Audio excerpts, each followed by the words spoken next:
আসসালামু আলাইকুম। ওয়ালাইকুম আসসালাম। আমি আনিকা।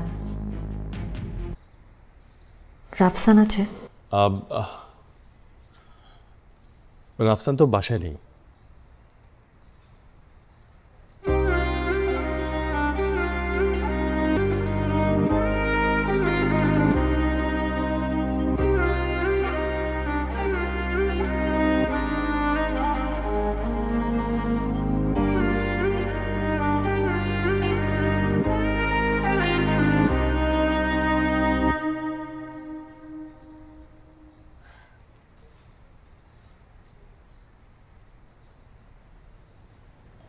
রাফসান, আমি জানি তুমি ভেতরে আছো।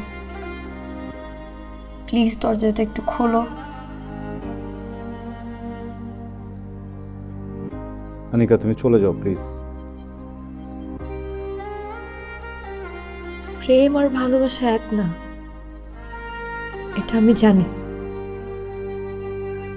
হয়তো তোমার সাথে আমার প্রেম হয়নি, কিন্তু ভালোবাসা হয়েছে। প্লিজ তুমি দরজাটা একটু খোলো, আমাকে ভেতরে আসতে দাও please. Anika please leave. Rafsan, আমি জানি আমাকে সামিয়া সব বলেছে। তুমি কেন এত ভয় পাচ্ছ? সবার জীবনের কাহিনী একরকম হয় না রাফসান। আমাদের কাহিনী হবে ভিন্ন, যেটা শুধু তুমি আর আমি মিলে লিখব, যেখানে তোমাকে কোনো কষ্ট পেতে হবে না। প্লিজ এবার দরজাটা একটু খোলো, আমাকে ভেতরে আসতে দাও। আনিকা, তুমি লিমিট ক্রস করে ফেলতেছো। তুমি প্লিজ যাও না এখান থেকে। দেখো, তুমি চাইলে দরজা ভেঙে ফেলতে পারবা। আমি নিজে থেকে কোনোদিনই দরজা খুলবো না আনিকা।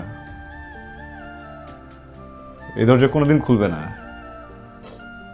আমি দরজা ভাঙতে আসিনি রাফসান।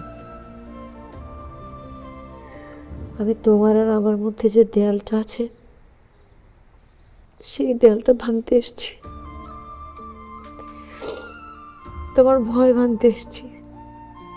আমি তো জানি ভালোবাসার মানুষের জন্য অপেক্ষা করা কতটা কষ্টের। আমি চাই না এই কষ্টটা তুমি পাও।